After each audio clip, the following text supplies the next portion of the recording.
1931년 러시아 남서부 지역의 한 소도시에서 태어난 소년이 있었습니다. 그는 성장기를 통해서 소련 공산주의의 처참함과 폐해를 뼈저리게 느낍니다. 스탈린의 통치하에서 농민들은 극심한 탄압을 받았습니다. 대기근이 찾아오자 수많은 사람들이 굶주려 목숨을 잃었습니다. 지방 관리들은 부패했고 사회는 극도의 혼란으로 치달았습니다.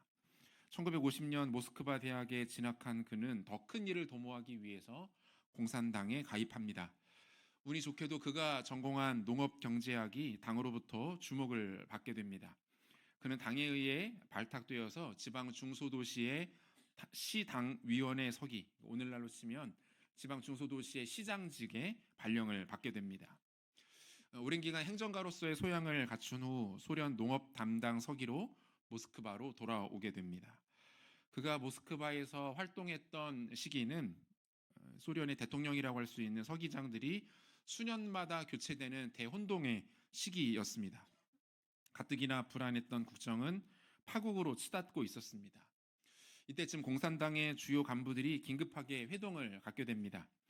지방과 중앙정계 사정에 모두 밝고 정무적 감각을 두루 갖춘 젊은 인재를 새로운 국가의 대표로 추대할 것을 결의합니다. 1985년 3월 그는 소련 공산당 서기장의 자리에 오르게 됩니다.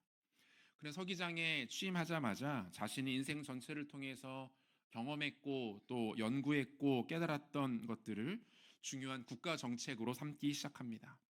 그는 소련이 살아날 수 있는 길은 오직 개혁과 개방이라고 외치며 지도력을 발휘합니다. 이 사람은 바로 페레스트로이카와 글라스노스트, 개혁과 개방을 추진하며 소련을 비롯한 동유럽 전체의 공산주의 시대를 종식시키는데 결정적인 역할을 했던 미하일 고르바초프입니다. 이 사람의 선택은 실로 많은 것을 바꾸어 놓았습니다. 위태롭게 표류하던 공산주의를 침몰시켰습니다. 그 결과 소련은 정치적, 경제적으로 돌이킬 수 없는 타격을 받게 되었습니다. 하지만 독일과 폴란드를 비롯한 동유럽의 많은 국가들이 민주화를 이룰 수 있었고 전 지구를 위태롭게 몰아가던 냉전주의는 종식되었습니다. 이 선택으로 세계 평화에 이바지한 점 공로를 인정받아서 1990년에는 노벨 평화상을 수상하기도 합니다. 이 사람의 선택과 결정은 결코 쉬운 것이 아니었습니다. 모두가 알고 있었지만 그 무게와 파장을 두려워해서 기피했던 일들이었죠. 하지만 그는 자신이 직접 겪은 경험과 삶, 또 학문과 또 자신의 이력을 통해서 선택의 명분들을 차곡차곡 쌓아갔습니다. 힘들지만 중요한 선택이었고 부담스럽지만 반드시 필요했던 선택을 자신에게 맡겨진 책임을 다하여 결정하게 됩니다. 이 고르바초프라는 이 지도자에 대한 다양한 또 역사적 평가가 있겠지만 적어도 그가 인류 역사에 큰 획을 그었다는 점, 위기로 치닫던 지구의 냉전 시대를 종식시켰다는 점에 있어서는 아마 그 누구도 이견을 제시할 수 없을 것입니다. 우리도 마찬가지이죠. 인생을 살아가면서 우리 모두는 크고 작은 선택들을 하게 됩니다.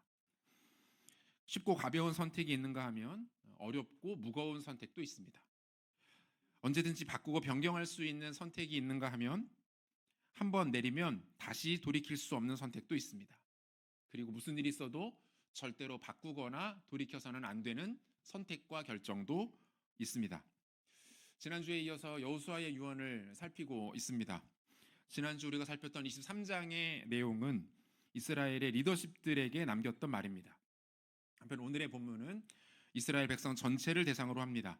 특별히 여호수아는 이 메시지를 남기면서 자신의 말을 사용하는 것이 아니라 하나님께서 그에게 직접적으로 주셨던 말들을 소개하고 있습니다. 지도자였던 여호수아가 지금은 선지자의 역할을 하며 하나님의 말씀을 직접 대언하고 있는 내용들이 나타납니다. 이 말씀 앞에 그가 내리는 선택은 무엇이었고 또한 이 선택을 내리는 여호수아가 백성들에게 어떻게 도전하고 있는지를 살피면서 오늘을 살아가는 우리에게 주시는 은혜와 교훈들을 함께 묵상해보고자 합니다. 오늘의 본문은 그러므로라는 인과관계 접속사로 시작이 됩니다. 이 접속사 앞에는 원인이 있고 이 접속사 뒤에는 그것에 대한 결과가 된다라는 뜻입니다. 뒤에 나오는 결과를 먼저 살펴보죠. 본문 14절 같이 다시 읽겠습니다. 그러므로 이제는 여호와를 경외하며 온전함과 진실함으로 그를 섬기라. 너희의 조상들이 강 저쪽과 애굽에서 섬기던 신들을 치워버리고 여호와만 섬기라. 여호수아는 이스라엘 백성들에게 여호와 하나님만 섬기라라고 권면합니다. 그렇다면 이 앞부분, 그러므로의 앞부분은 우리가 읽지는 않았지만 여호수아가 백성들을 향하여서 오직 여호와만 섬기라라고 말할 수 있는 근거와 명분들이 소개가 되겠죠. 그 내용이 여호수아 24장 2절부터 13절까지에 나와 있습니다. 하나님께서 이스라엘 백성들에게 직접적으로 말씀하시는 형식을 취하고 있어요. 말씀드린 것처럼 기존에는 군사 지도자였고 정치 지도자였던 여호수아가 이 고별 메시지를 남기는 과정에서는 마치 선지자처럼 하나님 말씀을 대언하는 장면이 이 앞부분에 소개가 되고 있어요. 특별히 여기에는 내가라는 하나님이 자신께서 하셨던 일들을 설명하는 표현이 모두 10번이나 등장하고 있습니다. 무엇을 말할까요? 하나님께서 이스라엘 백성들에게 자신이 그들을 위해서 해주신 일들에 대하여 소개하고 있는 거예요. 이스라엘 백성들아, 집중해서 잘 들어라. 이제부터 내가 너희에게 어떤 일들을 행했고 너희를 어떻게 인도했는지에 대하여 설명하겠다라고 말씀하고 있는 거예요. 그 내용이 앞부분에 소개가 되고 있습니다. 핵심 두 가지인데, 첫 번째는 하나님께서 먼저 찾아오시고 선택하셨다는 겁니다. 하나님이 먼저 찾아오시고 선택하셨어요. 여호수아 24장 2절과 3절을 보니까 여호수아가 모든 백성에게 이르되 이스라엘 하나님 여호와께서 이같이 말씀하시기를 옛적에 너희의 조상들 곧 아브라함의 아버지 나홀의 아버지 데라가 강 저쪽에 거주하여 다른 신들을 섬겼으나 내가 너희의 조상 아브라함을 강 저쪽에서 이끌어내어 가나안 온 땅에 두루 행하게 하고 그의 씨를 번성하게 하려고 그에게 이삭을 주었으며, 이렇게 되어 있어요. 자, 하나님께서 이스라엘 백성들에게 자신이 하신 일을 말씀하시는데 가장 처음으로 하신 말씀이 뭡니까? 아브라함을 부르셨다는 내용에 대하여 설명하십니다. 하나님께로부터 부름받기 전에 아브라함은 어떤 상태였습니까? 하나님을 모르던 사람이었어요. 이방의 신을 섬기던 이방 민족에 불과했습니다. 하나님의 백성, 믿음의 조상으로서 그 어떤 조건도 자격도 갖추고 있지 못했어요. 하나님이 그냥 그를 부르신 겁니다.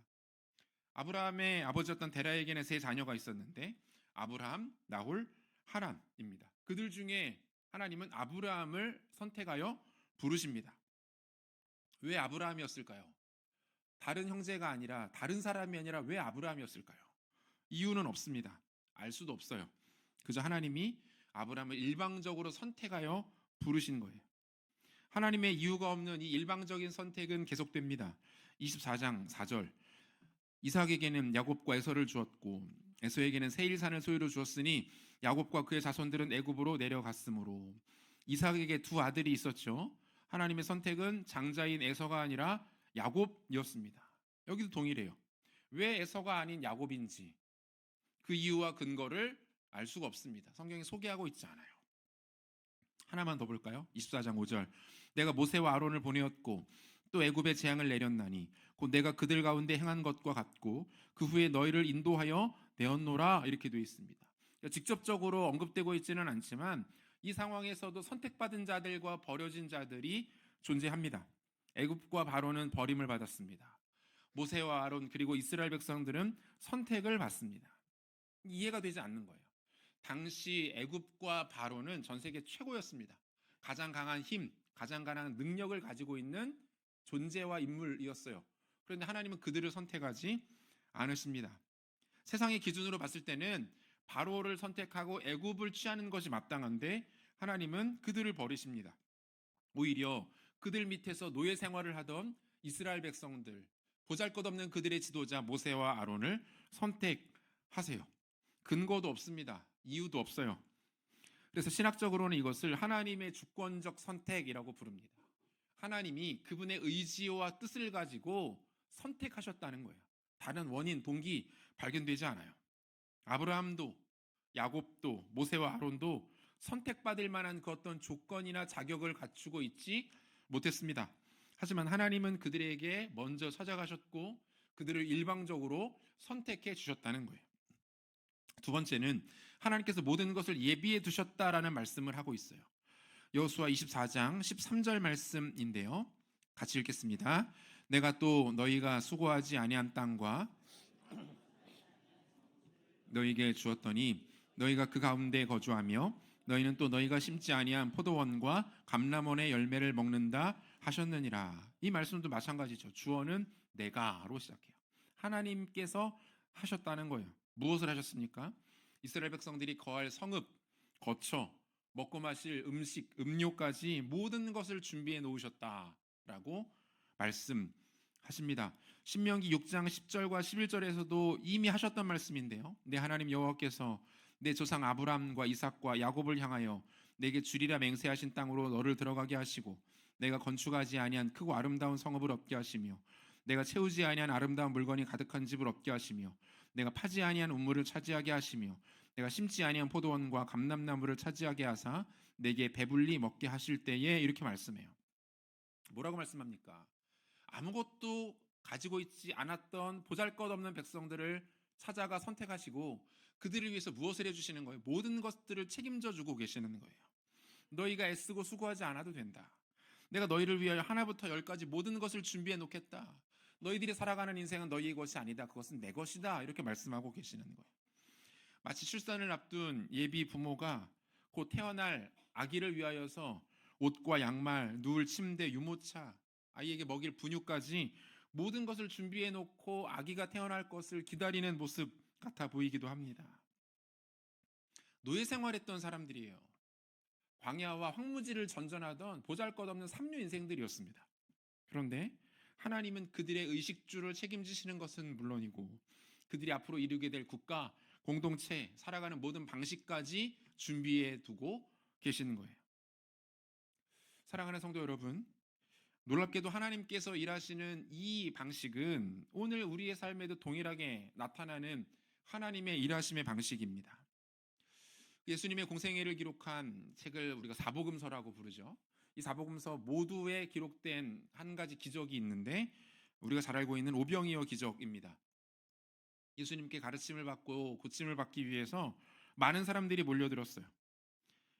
어느덧 시간이 흘러서 늦은 저녁이 되었습니다. 그곳은 광야 한복판이었기 때문에 이들이 먹을 음식을 확보하지 못했습니다. 그들은 굶주렸습니다. 예수님은 무리들이 힘겨워하는 것을 보고 그들을 불쌍히 여기십니다. 마침 가지고 있었던 보리떡 5개와 물고기 2마리로 예수님은 성인 남성만 5,000명, 전체 모여있는 약 2만 명의 사람들을 배불리 먹이십니다.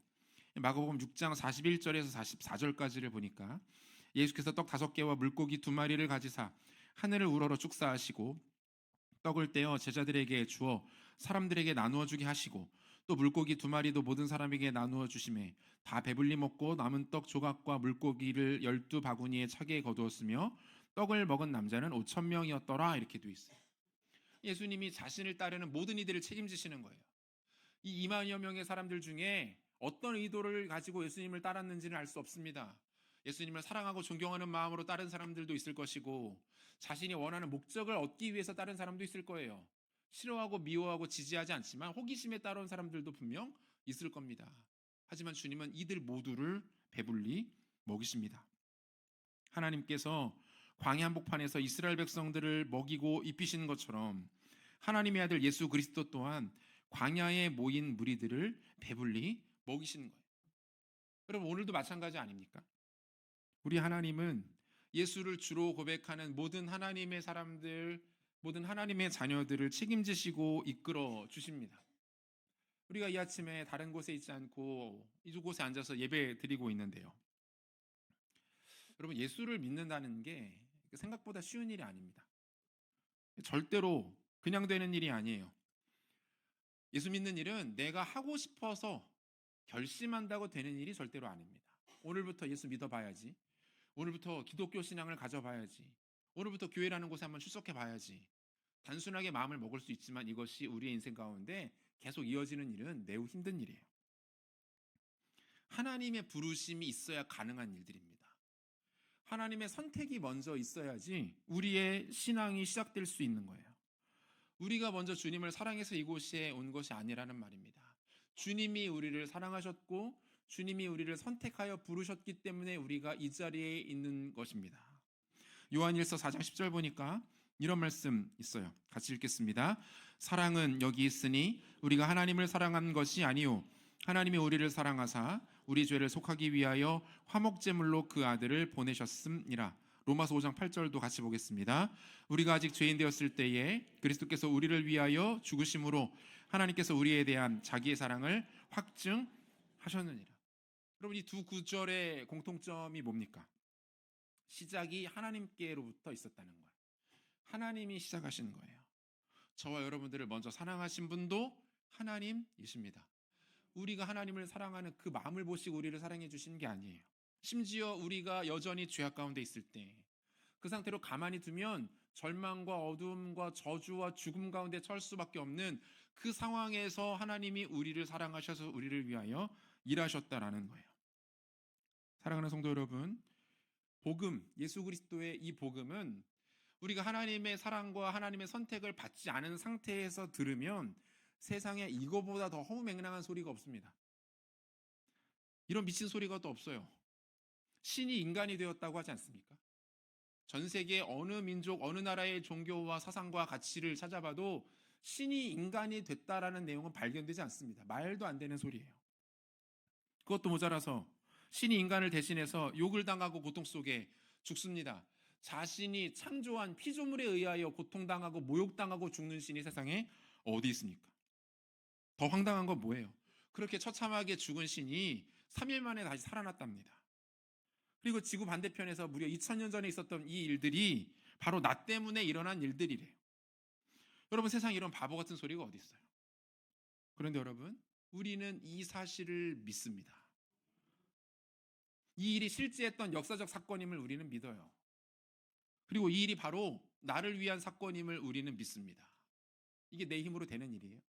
인간이 이성적으로 합리적으로 사고하고 생각해서 도달할 수 있는 결론입니까? 그렇지 않습니다. 하나님께서 나를 찾아와 주셨고 선택해 주셨기 때문에 우리는 이 복음의 진리를 믿고 이 복음의 진리를 믿음으로 말미암아 구원에 이른 줄로 믿으시기를 바랍니다. 이 일을 바울은 이렇게 정리하고 있는데요. 고린도전서 12장 3절 같이 읽겠습니다. 그러므로 내가 너희에게 알리노니 하나님의 영으로 말하는 자는 누구든지 예수를 저주할 자라 하지 아니하고 또 성령으로 아니하고는 누구든지 예수를 주시라 할 수 없느니라. 바울이 말하죠. 성령으로 아니하고는 누구든지 예수를 주시려 할 수 없다. 내가 예수 그리스도를 나의 구주와 주인으로 고백하고 있다면 그것은 내 의지와 내 이성을 통해서 가능한 일이 아닙니다. 성령께서 나에게 찾아오셔서 나로 하여금 고백하게 하신 일들이에요. 하나님이 먼저 시작하셨다고요. 하나님이 우리를 사랑하셔서 부르신 것이고 하나님이 우리를 긍휼히 여기셔서 선택하신 것입니다. 사랑하는 성도 여러분, 우리의 구원뿐입니까? 지금까지 걸어왔던 여러분들의 인생은 어떻습니까? 여러분들의 가정, 직장, 삶의 터전은 어떤가요? 우리 자녀들의 삶과 인생은 또 어떻습니까? 우리의 힘과 탁월함과 노력과 재능으로 여기까지 온 겁니까? 모든 것들이 우리가 감당할 만한 것들이었습니까? 크고 작은 위기와 문제, 어려움과 시련들, 그거 내 힘으로 극복해낸 것입니까? 그렇지 않아요.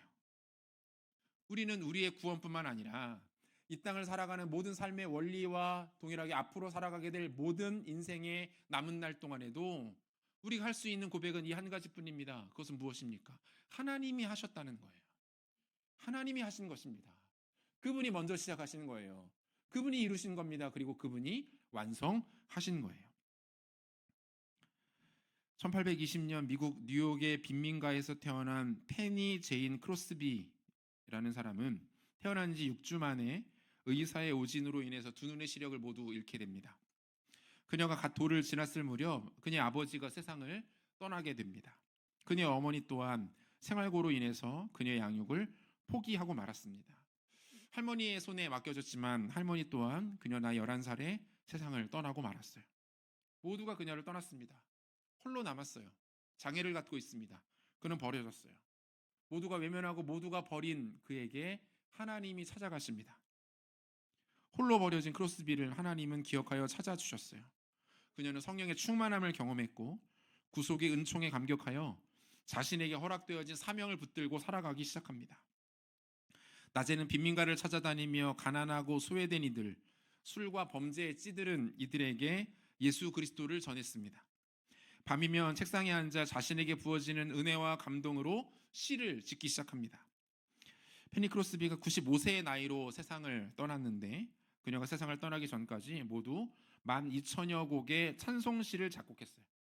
그리고 그중에 24곡은 우리가 사용하는 지금의 찬송가에도 수록되어 있습니다. 가장 대표적인 곡 중에 하나가 찬송가 288장 예수를 나의 구주 삼고, 가사에 그녀의 고백이 잘 녹아져 있어요. 3절 가사 이렇습니다. 주 안의 기쁨 누림으로 마음의 풍랑이 잔잔하니 세상과 나는 간 곳 없고 구속한 주만 보이도다. 이것이 나의 간증이요 이것이 나의 찬송일세. 나 사는 동안 끊임없이 구주를 찬송하리로다. 제가 이 페니 크로스비에 대한 내용을 읽고 나서 3절을 다시 묵상하는데 이게 다르게 다가오는 거예요. 앞을 보지 못하는 사람이에요. 태어났을 때부터 앞을 본 적이 없어요. 햇빛이 먼저 뭐고 자연이 어떻게 생겼는지 시각이라는 걸 가져본 사람이 없는 사람입니다. 그런데 그녀가 뭐라고 고백합니까? 세상과 나는 간 곳 없고 구속한 주만 보이도다. 그녀가 보았던 것은 흑암이 아니었어요. 일평생 어둠 속에 갇혀 지낸 것처럼 느껴지지만 그렇지 않았습니다.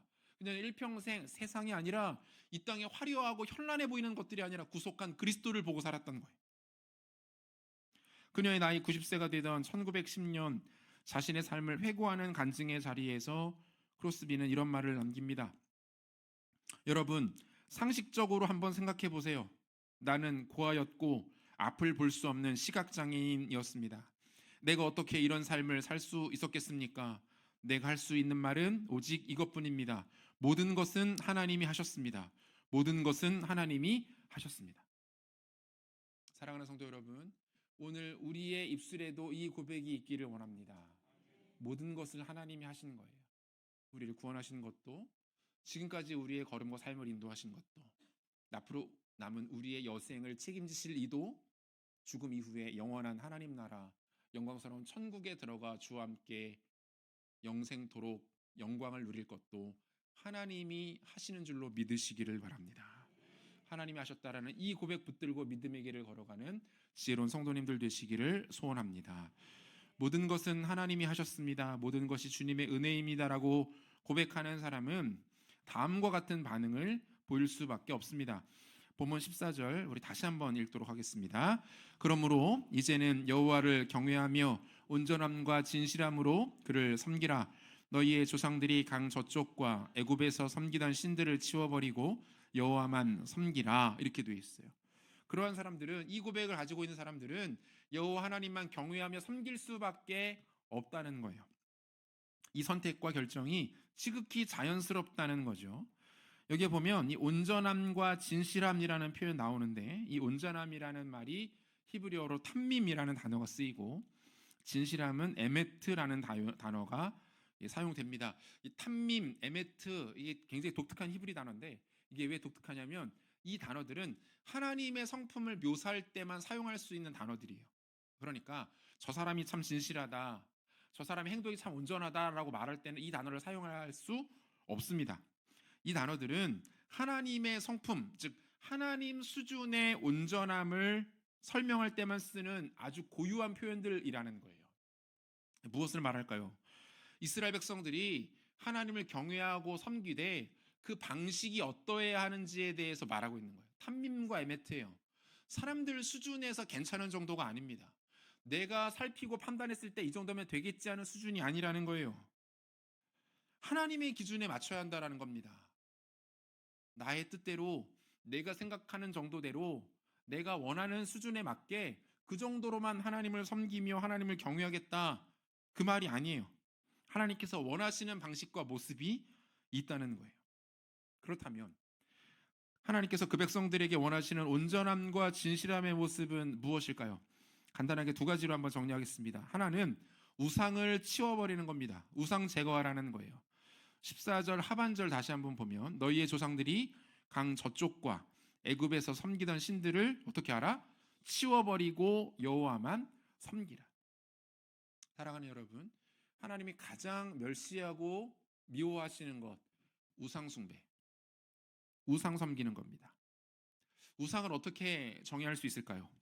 불상 앞에 절하고 부적 구에다 붙여놓고 타정교로 개종하는 것만이 우상일까요? 그렇지 않습니다. 여러분, 우상은 여러분들이 하나님보다 더 사랑하고 중요하게 여기고 무겁게 여기는 모든 대상이 우상입니다. 여러분이 무언가를 또는 누군가를 대단히 중요하게 생각합니다. 그래서 그것이 또는 그 사람이 여러분들의 행동을 주장하기 시작합니다. 심지어 여러분들의 감정과 기분까지 업다운 시킵니다. 좌우하게 만들어요. 그것을 얻기 위해서 또는 그 사람에게 잘 보이기 위해서 시간을 투자하고 물질을 들이고 온갖 마음을 사용합니다. 이런 상황에서 여러분들이 추구하는 그 대상이 하나님이 아니라면 모든 것이 우상인 거예요.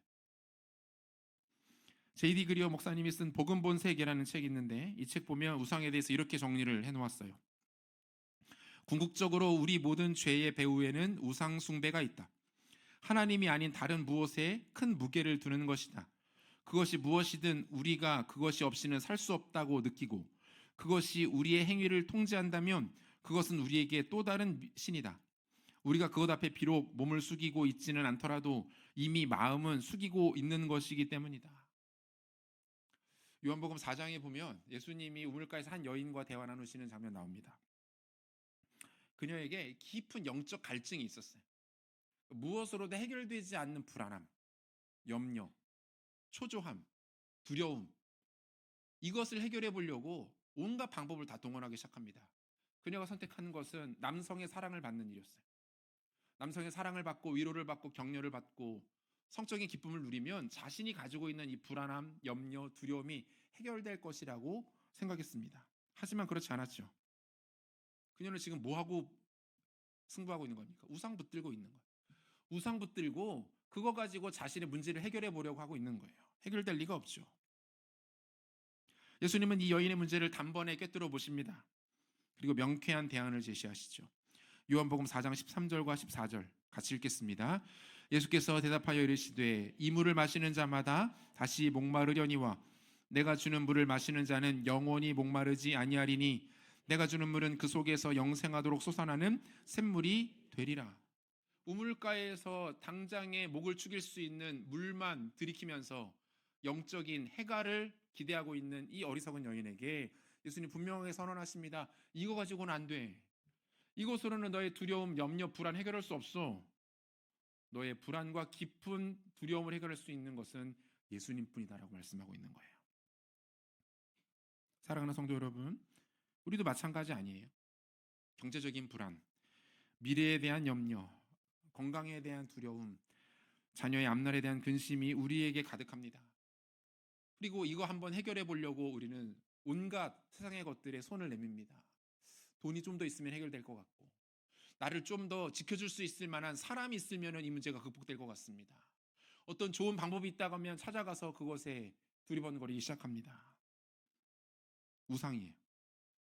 그 모든 것들이 하나님보다 앞서 있고 하나님보다 무겁게 우리 삶 가운데 다루어지고 있다면 여러분 그건 모두가 우상입니다. 우리는 그 우상 때문에 잠깐 희망을 보기도 하고 깊은 절망을 경험하기도 합니다. 기뻐하다가도 슬픔에 빠지기도 합니다. 여러분 이 모든 것이 우상이라는 거예요. 이거 치우라고 말씀하고 있는 거예요. 예수님 바라보라는 겁니다.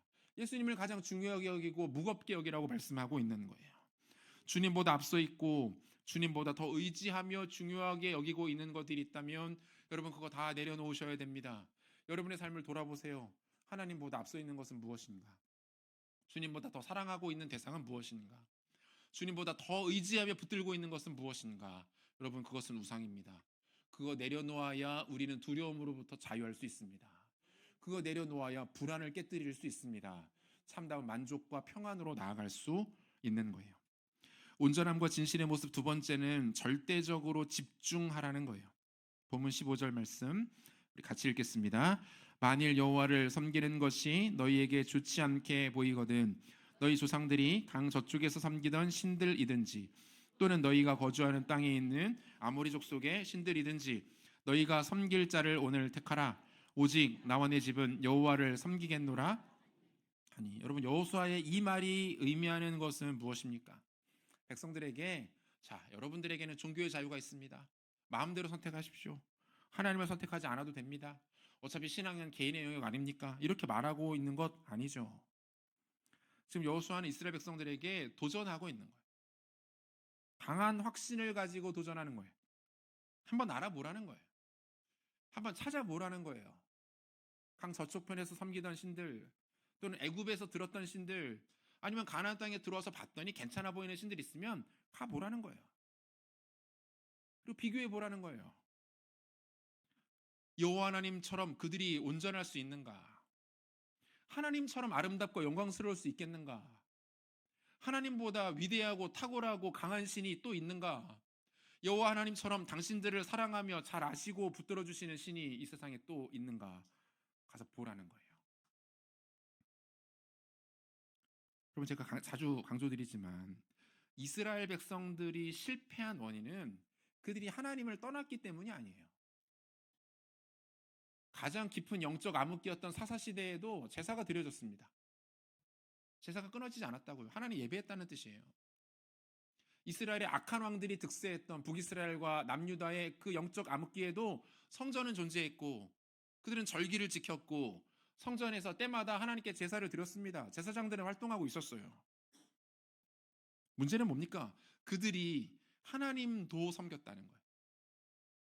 이스라엘 백성들은 하나님만 섬기도록 부름받은 백성들입니다. 하나님만 섬긴다는 건 뭐예요? 하나님 외에 아무도 섬기지 않는 거예요. 여호와 하나님 한 분에게만 집중하는 거예요. 다른 그 무엇이 그들에게 하나님과 같은 수준으로 취급될 수 없는 거예요. 그런데 그들이 하나님도 섬기기 시작합니다. 여호와 하나님은 그들이 섬기는 다양한 신들, 그들이 붙들고 의지하는 다양한 대상들 중에 하나에 불과한 겁니다. 여러분, 이게 영적 타락이에요. 주일에 이 자리에 와서 은혜롭게 예배 잘 드리고, 여러분들이 내일부터 일상에서 한 주를 시작하실 때에 다른 것들에 마음을 두고, 다른 것들을 의지하고, 다른 것들에 더 큰 기쁨을 누리신다면 여러분들은 하나님만 섬기는 하나님의 사람들이 아닙니다.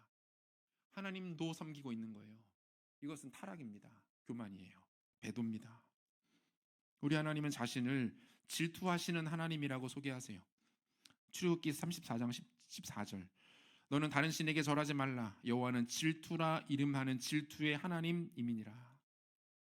다른 모든 신들, 다른 어떤 대상 아니라 하나님만 바라보라고 말씀하세요. 요즘에 번호키로 작동하는 자물쇠들 많이 사용하시죠. 도어락이라고 하죠.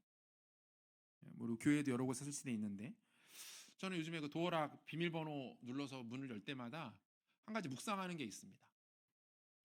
우리의 구원이 이거 같다라는 생각을 하는 거예요. 성도의 삶이 이거 같은 거예요. 보통 4자리, 6자리 이렇게 비밀번호 되는데, 여러분 4자리인 경우에는 만들 수 있는 수의 조합이 10,000가지입니다. 6자리인 경우에는 1,000,000가지예요. 그 10,000가지 중에 1,000,000가지 중에 그 문을 열 수 있는 비밀번호는 단 하나예요. 다른 1,000,000가지 중에 다른 숫자로는 그 문을 열 수 없습니다. 10,000가지 중에 다른 번호로는 그 문이 열리지가 않아요. 그 문은 단 하나의 번호로만 열리게 돼 있는 거예요. 여러분, 우리 삶도 마찬가지 아니에요? 우리의 구원도 동일합니다. 예수 그리스도라는 번호 외에는 그 문이 열리지가 않아요. 우리의 구원이 하나님의 독생하신 아들 예수 그리스도라는 그 길 외에는 그 문이 절대로 열릴 수가 없는 겁니다. 우리의 삶을 설명할 수 있는 방법, 오늘 우리가 만난 인생의 난관을 극복하는 방법, 우리의 남은 인생이 형통할 수 있는 비결, 영원의 때를 살아갈 수 있는 그 원리가 예수 그리스도라는 그 단 하나의 번호키로만 작동된다는 거예요. 여러분, 오늘부터 집에 가서 번호 누르실 때마다 묵상하세요. 아, 내 삶이 이와 같구나. 이 문은 이 번호로만 열리는구나. 이 굳게 닫힌 이 문은 이 하나의 번호로만 열릴 수 있구나. 여러분, 우리 인생의 키는 예수 그리스도인 줄로 믿으시기를 바랍니다. 하나님 아버지 외에 다른 신을 따르고 의지해서는 절대로 형통과 평안을 누릴 수가 없습니다. 잠시 잠깐은 기쁠지 모르겠어요. 잠시 잠깐은 나에게 만족을 줄 수 있을지도 모르겠습니다. 하지만 오래가지 않을 겁니다. 결국 더 처참한 지경으로 우리는 침몰하고 말 겁니다. 예수님이 생명입니다. 예수님이 길이에요. 우리를 사랑하셔서 먼저 찾아오신 그 하나님, 여호와 하나님, 그분을 따르는 인생이 복된 길이고 영광스러운 길인 줄로 믿으시기를 바랍니다. 말씀 맺겠습니다. 지난 4월부터 시작한 여호수아 설교를 오늘로 마무리합니다. 많은 내용들 다루었는데 다 기억하실지 모르겠지만 꼭 붙들어야 한다면 오늘 메시지와도 연결되는 것 같습니다. 여러분, 하나님이 하십니다. 여호수아 전체 메시지는 이 하나로 요약될 수 있어요. 하나님이 하십니다. 그 백성들을 애굽 종되었던 땅에서 인도해 내신 분도 하나님이시고, 광야의 40년의 황량한 땅을 인도하셨던 분도 하나님이시고, 그들보다 먼저 가나안 땅으로 들어가 싸우시고 적들을 쫓아내시고 그 땅을 나누어 주신 분도 하나님이십니다. 우리를 구원하신 하나님, 우리를 먼저 찾아와 선택해 주신 그 하나님, 지금까지 내 삶을 인도해 주시고 남은 모든 여정도 인도하실 것이고 우리에게 영원한 생명 구원을 약속하시는 그 하나님, 그 하나님의 독생하신 아들 예수 그리스도, 그분을 영접하고 붙들고 의지하는 것만이 우리에게 가장 복된 길인 줄로 믿으시고 영광스러운 믿음의 길 묵묵히 걸어가시는 지혜로운 종들 되시기를 우리 구주 예수 그리스도 이름으로 축원합니다. 같이 기도하겠습니다.